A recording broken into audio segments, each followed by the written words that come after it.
parle de ce SNU qui est assez contesté, il faut bien le dire, c'est l'argument économique. Ce sont les sénateurs qui ont demandé à ce qu'il ne soit pas obligatoire ou du moins pas généralisé parce qu'on n'est pas certain de ce que ça va coûter. Alors vous le précisez aujourd'hui dans les colonnes du Figaro, ça ne coûtera rien aux établissements volontaires, Absolument rien. aux élèves, rien aux parents d'élèves évidemment, mais ça coûte quand même entre 2 et 3 milliards d'euros par an selon les estimations. Est-ce qu'on a Alors, une idée on plus n'y est pas précise du tout, aujourd'hui? bien sûr, on n'y est pas du tout. Soyons très clairs, c'est un investissement pour nos jeunes.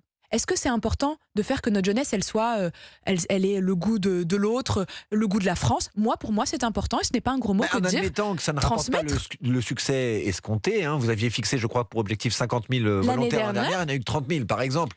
Si cette nouvelle Et cette mouture année, ne rapporte pas le succès escompté... cette année, c'est l'inverse. Cette année, il se trouve que Alors pour les qu'on n'a pas séjours, d'idée de combien ça va coûter. les C'était ça séjours, ma question si, initiale. le séjour de juin et de juillet, aujourd'hui, on a une liste d'attente de plus de 10 000 jeunes qui souhaitent participer au service national universel et qui malheureusement ne vont pas pouvoir, mais on trouvera des solutions puisqu'ils ont entre 15 et 17 ans pour qu'ils puissent participer.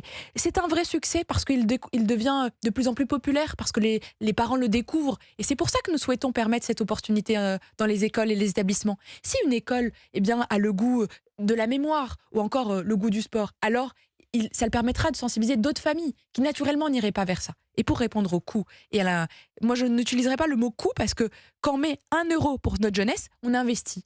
Et donc 140 millions cette année, pour être très clair, donc on est très loin des 2 milliards. Alors les 2 milliards du rapport sénatorial, c'est une projection qui est faite sur une généralisation à 840 000 jeunes.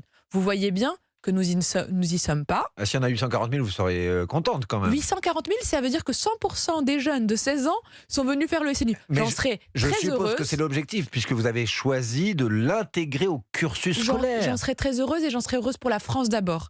Et pour l'amélioration évidemment de la gestion du SNU, nous allons dès la rentrée avoir développé l'idée d'avoir des centres permanents, ce qui baissera également en réalité le coût, permettre d'avoir aussi des agents qui l'encadrent de manière fidélisée. Il y aura des emplois plus stables et tout ça nous permettra d'avoir une gestion plus large. Mais à chaque euro investi pour notre jeunesse, c'est un euro investi pour qu'ils grandissent, pour qu'ils soient forts et du coup, pour notre pays.